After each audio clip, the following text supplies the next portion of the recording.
Ce matin, j'étais tranquillement en train de scroller sur mon téléphone quand d'un coup j'ai vu une dinguerie, je me suis dit qu'il fallait qu'on en parle. On y va maintenant, je te replace bien, c'est parti. En fait, la dinguerie que j'ai vue, c'est super simple, c'est ça. C'est les 3 premières pages du script de Spider-Man Brand New Day.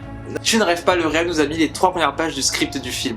Et en vrai, c'est un peu une dinguerie, je trouve. Donc du coup, on va l'analyser tout de suite. Mais on va pas analyser le script pour voir ce que le film pourrait dire. Non, non, non. On va juste analyser le script d'un point de vue purement technique et de à quoi ça sert finalement un script. Parce que même moi, j'en ai appris beaucoup. Attends. Juste avant qu'on continue de parler de ce super script, je t'invite à t'abonner tout de suite si c'est pas déjà fait parce que ça me fait super plaisir. Moi, la première chose qui m'a sauté aux yeux quand j'ai vu ce script, c'est le bordel infini que c'est.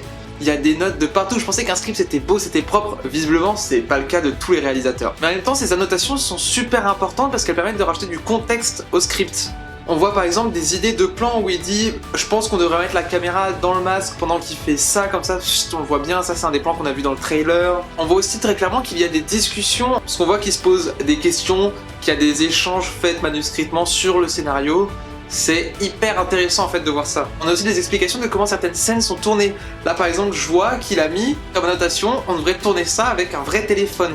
Le script il est pas juste utile aux acteurs pour savoir ce qu'ils doivent dire dans leur scène. Non, en fait c'est une véritable mise en contexte.